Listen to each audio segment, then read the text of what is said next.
Hey guys, making a video on November 2020 Rollback Power Rankings. I earlier went over this on stream, but I wanted to make a cleaner video for my people here on YouTube. So, after 4 weeks of SCL, a big tournament, Frame Perfect Series 3, and actual Summit 10, both like pools and in the bracket, and also the qualifier events too. You know, the Rollback Rumbles hosted by Brandon. I think we have a good data point for a November 22nd, 2020. That's when I made the power rankings. This is post right after summer was over. So I'm basing off those results. And also, as I get lower in the list, I also have a slight S2J bias perception of skill. And I cared most about the results of Summit 10 and polls and bracket. Why? Because that's like the real big events. I think Summit 10 matters more than a week of SCL. Where, it's like a weekly league leading up to Summit 10. I don't think it should count as much, even though it does count still a fair amount.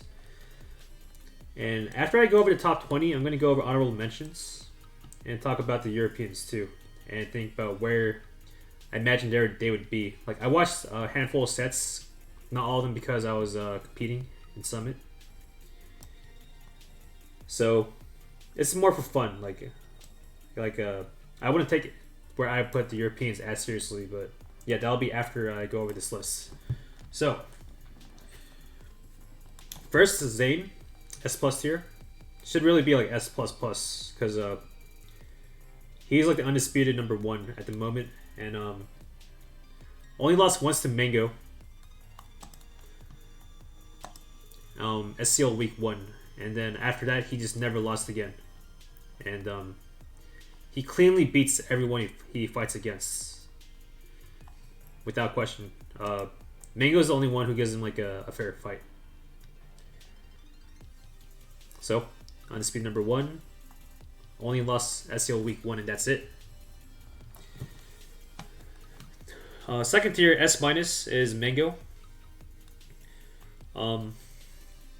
He does have some losses here and there, like an SCL, but he's the only guy to have beaten Zane. And only want to give him a challenge.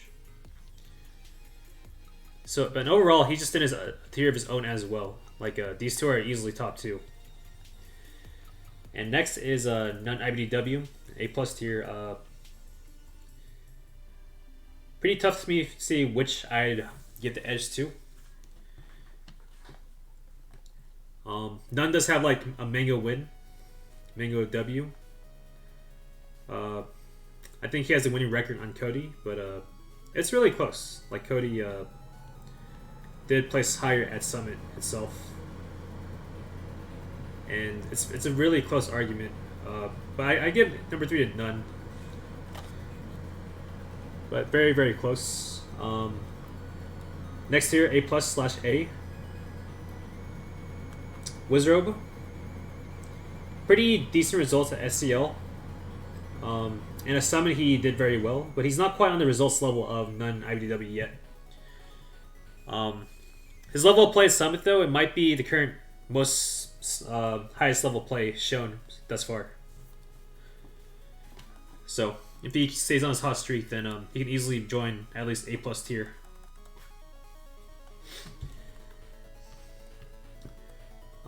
Next tier, A is me in 6th place.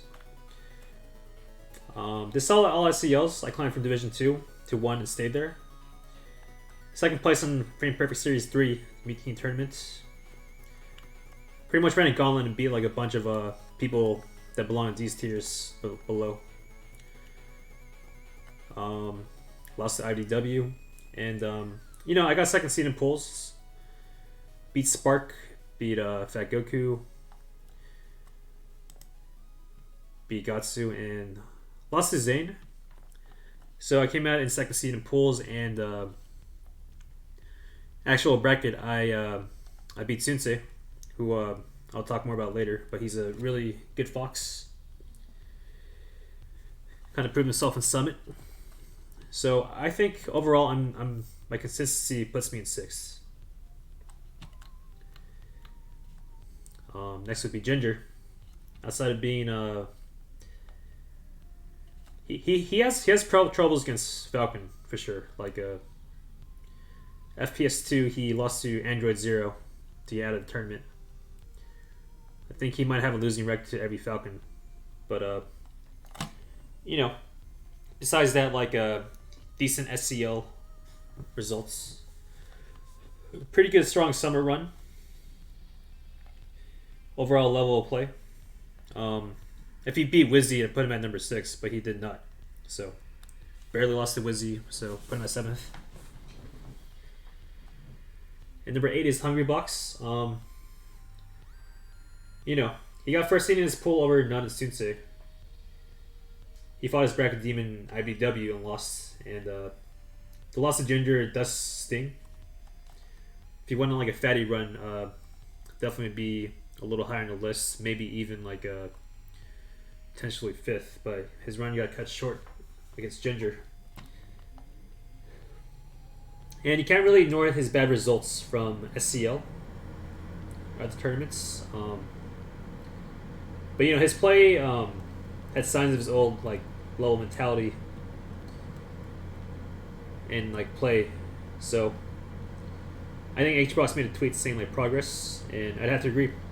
He won a lot of pretty good sets overall at Summit, and although he's not quite back up to being number 1, he's definitely putting the time and work in compared to the past. So I put him at number 8. So next tier, A minus.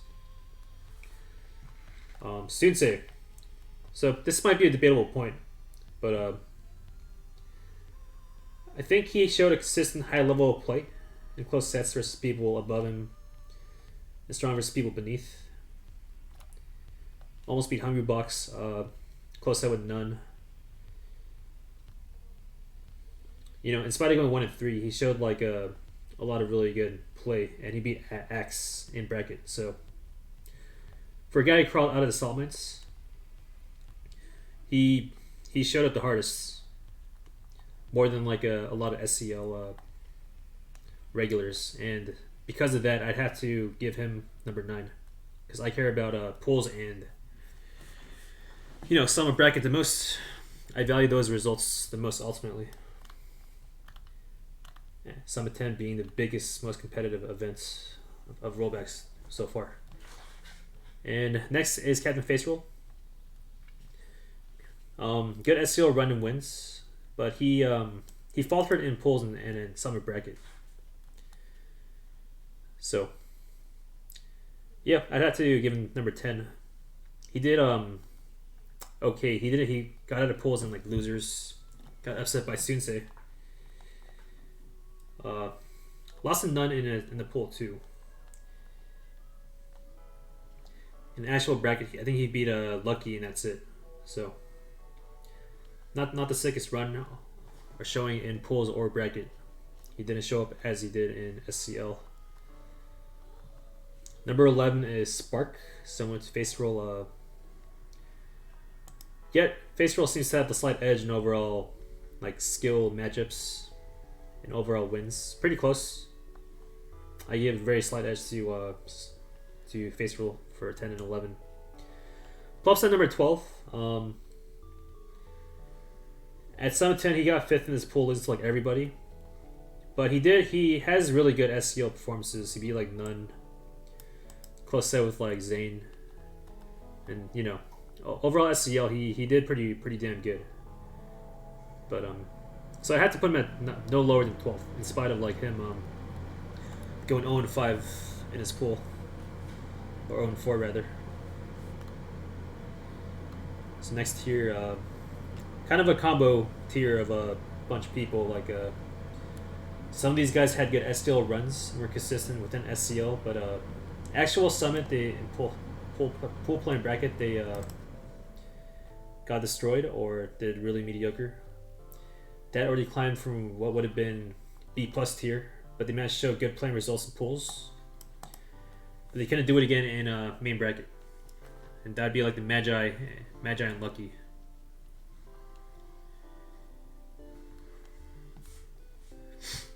Yeah, Joey almost beat Cody.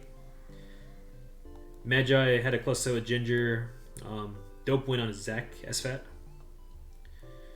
SFAT, consistent Division 2 person, and kind of like steadily beat people. He's better than lots of people. He's weaker against, exception being maybe like Magi, but very solid results. Nothing crazy, but nothing like horrible either. He's just rock solid. Joey, yeah, we talked about him. Almost beat Cody, beat X. Then in bracket, he just lost to like a Phase 4 right away. X, little weak in compared to like his prime, but he showed a lot of improvement overall, like mentality and play wise. If you ask me, like week 1 of SCL, I didn't think he deserved Division 1, and I thought he was gonna potentially drop out through like relegations, but he stepped it up, like stepped towards like the last weeks, and I think he's kind of like a Hungry Box back on the upswing. In fact, Goku, decent as hell pulls. Consistent qualifier of the Rollback Rumble events. Beat Sparking pulls, so I think he did solid as hell.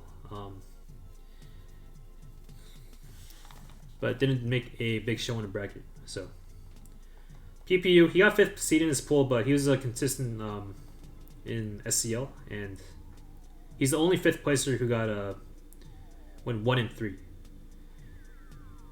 He beat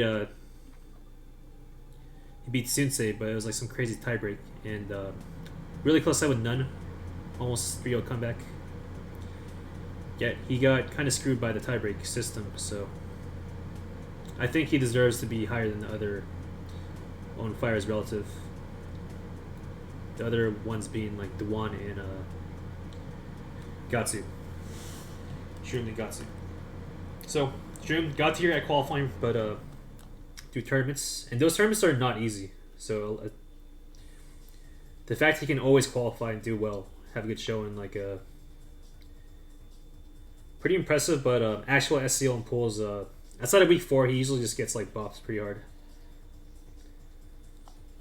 And last place in his polls too. Almost beat X, really close set, and then struggled against the rest of the field. So I think he is a solid 19th. Gatsu did really well, like in summit and qualification tournaments, winning relegations against like Fiction, Lucky, but he just dropped the ball in pools. Kind of underperformed in my opinion, but I think otherwise he did good enough to be number 20. Honorable mentions. What would be B tier would be Azel and Aklo. Both have decent results in qualifiers in SCL, but they lost week 4. That's after week 4. Next tier, B minus, would be people who qualified once but failed to stay in and requalify. Be Fiction, Bobby Big Balls, Slug, Android Zero. I think Moki qualified once too. I didn't put him in my initial Twit longer, but Moki would belong here.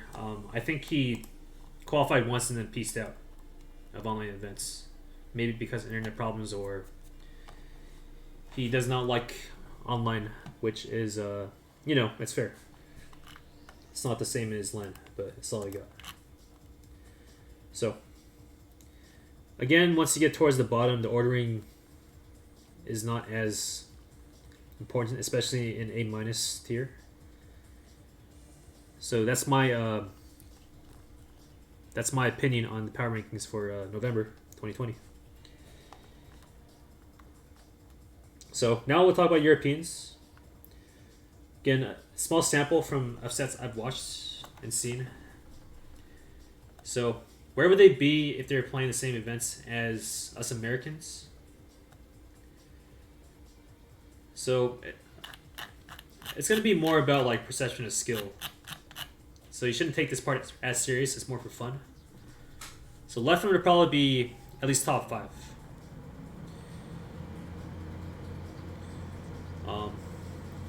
Professor Pro, I put him in A or A minus tier. Really impressive sets at Summit. Triphasia, I think, would be clean A minus. 9 through 12. This week in solo battle, A minus tier. Frenzy would be B plus. And there's some other people that I know are good Europeans, but I did not watch them play, like Nikki and so forth. So that's my power rankings video. Feel free to say in comments if you disagree or agree with the list as a whole. Always want to hear like feedback or your guys' like opinion on things like students stay too high or plop too low. Like I'm totally open to discussion and want to hear you guys' opinions. So thanks for watching and peace out.